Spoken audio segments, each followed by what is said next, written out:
जिसका 2 माह पहले दाह संस्कार कर दिया गया, वह जिंदा लौट घर। जिस अज्ञात लाश को अपना बेटा समझकर परिजनों ने अंतिम संस्कार कर दिया, पुलिस पर लापरवाही का आरोप लगाकर सड़क जाम किया। समाज कल्याण विभाग से 4,25,000 रुपए का मुआवजा भी लिया। एसएसपी ने इस मामले में केस नहीं करने के आरोप में तत्कालीन थाना अध्यक्ष दीपक कुमार को निलंबित कर दिया। फिर केस दर्ज हुआ, 5 लोग नामजद हुए, एक निर्दोष जेल में है। वह युवक 17 वर्षीय भोलाराम गुरुवार को जिंदा निकाला। अपने वकील के माध्यम से उसने दरभंगा व्यवहार न्यायालय में आत्मसमर्पण किया। कोर्ट ने बोला कि उचित पहचान कर माता पिता को सपना का आदेश दिया। वकील के साथ दरभंगा व्यवहार न्यायालय भोला पहुंचा। ये जानकारी मिलने से ही पुलिस महकमे हड़कंप मच गया। मब्बई थाना अध्यक्ष सुनील कुमार सूचना मिलते ही कोर्ट पहुंचे। इस मामले पर एसएसपी ने कहा, फिर से होगी अनुसंधान। अब इस मामले का फिर से होगा अनुसंधान। उक्त युवक भोले के वकील ने बताया कि यह युवक को कुछ लोगों ने नेपाल में रखे हुआ था, जो किसी तरह उनके भाई के द्वारा आज दरभंगा आया है। इस मामला में कुछ दिन पहले आजमंगा दुर्गा मंदिर के पास कई घंटे तक सड़क जाम भी रहा। कहीं थाने के पुलिस मौके पर पहुंची और सभी ने पुलिस के विरोध में नारेबाजी करने लगे। अब देखना यह है कि अगर जिस युवक का लाश की पहचान भोले के रूप में की गई थी और क्रियाकलाप कर दिया गया था, वह भोला सकुशल जिंदा वापस आया है, तो फिर वह लाश किसकी थी, बड़ी जांच की विषय है।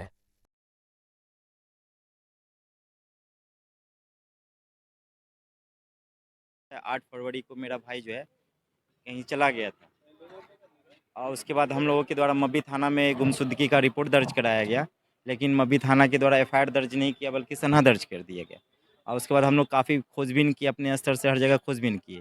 उसके कुछ दिनों के बाद उसके भाई के मोबाइल पर जो है लगातार एक अज्ञात नंबर से फ़ोन आना शुरू हो गया कि तुम 45,000 रुपया दो, जो तुम्हारा भाई मेरे पास है ये है। तो उसको विश्वास नहीं हुआ। फिर इस बात का भी लिखित जानकारी मब्बी थाना को दिया। फिर वहाँ भी उसकी सुनवाई नहीं हुआ। फिर एसएसपी ऑफिस में दिया गया, लेकिन सुनवाई नहीं किया।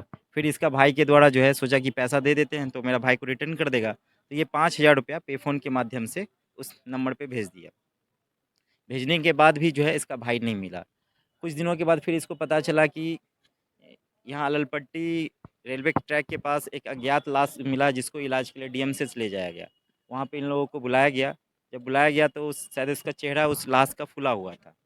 तो इन लोगों के लिए दावा किया गया जो नहीं, इसका डीएनए टेस्ट कराया जाए, जो इसको शक है जो इसका भाई नहीं है। उसके बावजूद भी जो है वहाँ पर इन लोग को ज़बरदस्ती, इन लोग का कहना है जो नहीं, ज़बरदस्ती हम लोग को लाश दे दिया गया। फिर हम लोग उसका दाह संस्कार कर दिए। दाह संस्कार वगैरह हो गया, सारा चीज़ हो जाने के बाद इसको पुनः जो है एक अज्ञात नंबर से नेपाल से व्हाट्सअप कॉलिंग आना शुरू हुआ। तो व्हाट्सअप कॉलिंग आना शुरू हुआ तो इन लोगों को लगा जो नहीं कोई फेक कॉल है, तो इन लोग अवॉइड किया। फिर उसके बाद उस व्हाट्सअप कॉलिंग के बाद वीडियो कॉलिंग जब आया तो ये उठाया। तो उठाने के बाद इस ये देखा तो भाई इसका भाई है। तो फिर वीडियो कॉलिंग से बातचीत होने के बाद जो है फिर ये लोग जो जिस नेपाल में जो जगह बताया गया वहाँ पे ये लोग 4-5 आदमी वहाँ पर गए। जाने के बाद वहाँ से पूछताछ किए। पूछताछ करने के बाद जो है उनको लगा ये जो उनका भाई है। फिर ये आज कोर्ट में आए। कोर्ट में हमको सारी बात बताया जो सर ऐसा-ऐसा बात है। तो हमने देखा, उनका आईडी प्रूफ देखा, आधार कार्ड और डॉक्यूमेंट वगैरह देखा, तो लगा जो नहीं ये लड़का वही है। तो फिर हमने न्यायालय को आवेदन दिया कि सर इसका बयान कराया जाए।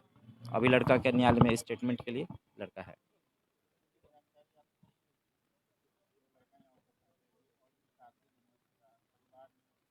जी, जी, हमको मेरे पास से जो डॉक्यूमेंट है, पोस्टमार्टम रिपोर्ट, मृत्यु प्रमाण पत्र दिखाया गया, जिससे ये साबित होता है कि वो लड़का मर चुका है।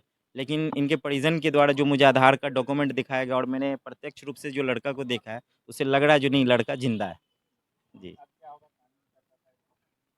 अब तो स्टेटमेंट के बाद जज साहब जो आदेश करेंगे, क्योंकि ये मामला जाँच का है और ये गंभीर है। कहीं न कहीं जाँच का मामला है, अब सच्चाई क्या है, तो जाँच के बाद ही पता चल पाएगा।